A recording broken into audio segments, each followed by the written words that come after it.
Hello everyone. आज हम आपसे डिस्कस करने वाले हैं question number 3.3 of current electricity class 12 physics NCERT.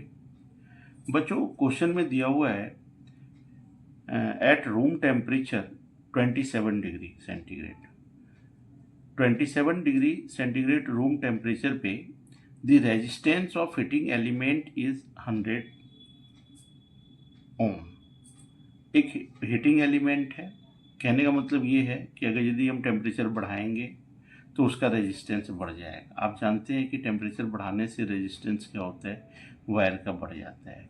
तो 27 डिग्री सेंटीग्रेड पे रूम टेम्परेचर पे जो हीटिंग एलिमेंट है उसका रेजिस्टेंस है आपका 100 ohm. What is the temperature of the element if the resistance is found to be 117 Om.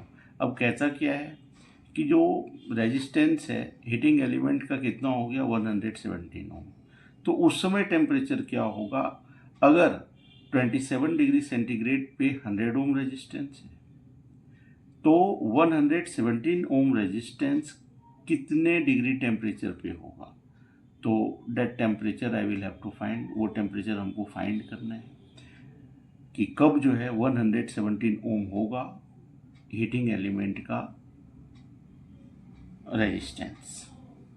Given that temperature coefficient of resistor material is 1.70 multiply 10 का power -4 degree centigrade inverse. अब यहाँ पे कह क्या रहा है कि जो हीटिंग मटेरियल है उसका टेम्परेचर कॉफिशिएंट दिया हुआ है। टेम्परेचर कॉफिशिएंट जो उस मटेरियल का है वो है 1.70 मल्टीप्लाई 10 का पावर 4 डिग्री सेंटीग्रेड इनवर्स। ठीक है, ये अल्फा की वैल्यू है। कॉफिशिएंट ऑफ रेजिस्टर को हम लोग, टेम्परेचर कॉफिशिएंट ऑफ रेजिस्टर को हम लोग अल्फा से डिनोट करते हैं। और टेम्परेचर कॉफिशिएंट ऑफ रेजिस्टर जो होता है उसका ऐसा यूनिट होता है डिग्री सेंटीग्रेड, इसलिए डिग्री सेंटीग्रेड इनवर्स यहाँ पे लिखा हुआ है।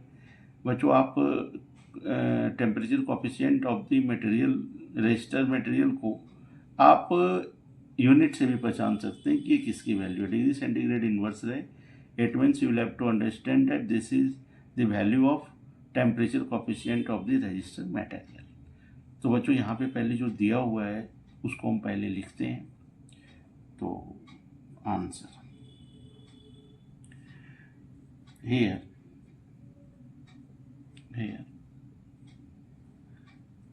at room temperature, इसको हम जो है ना T1 मानते हैं। T1 is equal to 27 degree centigrade. The resistance of heating element या T1 पे रेजिस्टेंस कितना है, R1 इज इक्वल टू 100 ओम दिया हुआ है। अब T2 मतलब कितना टेम्परेचर होगा, T2 will be equal to how much. ये नॉट ऑफ इंटीग्रेशन है, ये प्रश्नवाचक का साइन है, ठीक है, वाट का साइन है। ये टेम्परेचर कितना होगा जब रेजिस्टेंस आपका कितना है, 117 ओम। ठीक है ना। यहाँ पर एक वैल्यू दिया हुआ है टेम्परेचर कॉफिशिएंट का, तो उसको हम लोग, टेम्परेचर कॉफिशिएंट को हम लोग डिनोट करते हैं अल्फा से। तो अल्फा ये है आपका टेम्परेचर कॉफिशिएंट, इसको, इसकी वैल्यू है 1.70 मल्टीप्लाई 10 का पावर -4 डिग्री सेंटीग्रेड इनवर्स। बच्चों, इसका यूनिट लिखना मत भूलना। अब हमें फाइंड क्या करना है, T2 फाइंड करना है। हम एक फॉर्मूला जानते हैं, अगर यदि डिफरेंट टेम्परेचर हो, एक टेम्परेचर T1 हो, दूसरा टेम्परेचर T2 हो, T1 पे रेजिस्टेंस R1 हो, T2 पे रेजिस्टेंस R2 हो, तो यहाँ पे जो फाइनल रेजिस्टेंस R2 है, ठीक है ना, मतलब बाद वाला जो रेजिस्टेंस है R2, ये किसके बराबर होता है, ये होता है R2 is equal to R1 1 plus alpha T2 minus T1, ये फॉर्मूला है। अब हमें यहाँ से जो है ना T2 की वैल्यू निकालनी है। यहाँ पे मैंने T2 के लिए नॉट ऑफ इंटीग्रेशन लिखा हुआ है, तो आपको T2 इक्वेट करना है। इसको हम ऐसे लिख सकते हैं R2 इज इक्वल टू, अब R1 को 1 से मल्टीप्लाई कर दीजिए, R1 और प्लस R1 को आप इससे मल्टीप्लाई कर देंगे तो ये टर्म हो जाएगा R1 alpha T2 minus T1, इसको हम ऐसे लिख सकते हैं। अब इस टर्म को हम और कैसे लिख सकते हैं, R2 minus R1 is equal to R1 alpha T2 minus T1, और हम इसको यहाँ पे क्या लिख सकते हैं, T2 माइनस T1, ठीक है ना, इस वैल्यू को लिख रहे हैं। तो इधर जो राइट हैंड साइड में, लेफ्ट हैंड साइड में जो होगा उसके डिनोमिनेटर में इसका मल्टीप्लिकेटिव टर्म आ जाएगा। तो so you can write here R2 minus R1 upon R1 into alpha. अब हमारे पास सारे वैल्यू यहाँ पे दिए हुए हैं, हमें सिर्फ जो है ना वैल्यू पुट करना है।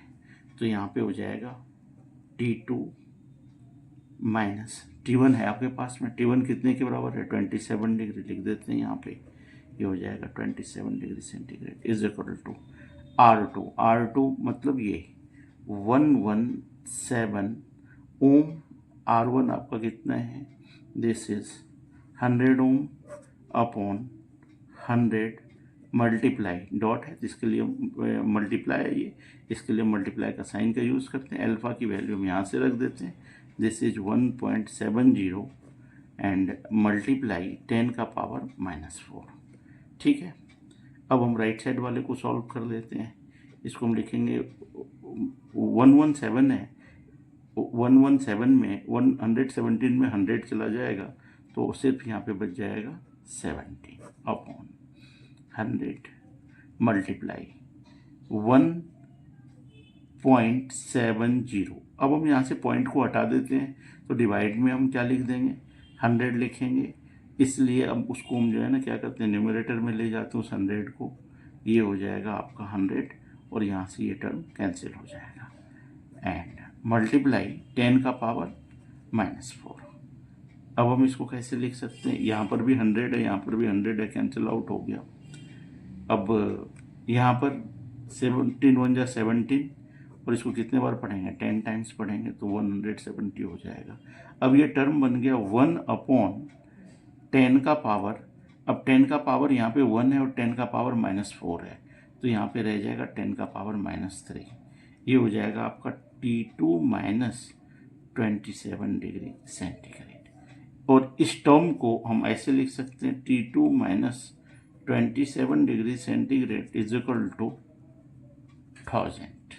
अब T2 किसके बराबर हो जाएगा, 1000, और इधर -27 डिग्री सेंटीग्रेड है, तो यहाँ पे ये डिग्री में ही होगा, डिग्री सेंटीग्रेड, तो ये T2 हो जाएगा 1000 डिग्री सेंटीग्रेड, और इधर -27 डिग्री सेंटीग्रेड इधर आके +27 डिग्री सेंटीग्रेड, तो ये T2 हो जाएगा आपका 1027 degree centigrade.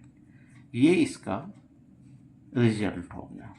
So this question is completed, that's all. बच्चों ये क्वेश्चन यहाँ पे आके कंप्लीट हो गया, और इसका जो यहाँ पे जो आपका रजिस्टर है उसकी वैल्यू मटेरियल का रेजिस्टेंस 117 ओम तब होगा जब टेम्परेचर कितने के बराबर हो जाएगा, 1027 degree centigrade. It's completed this question.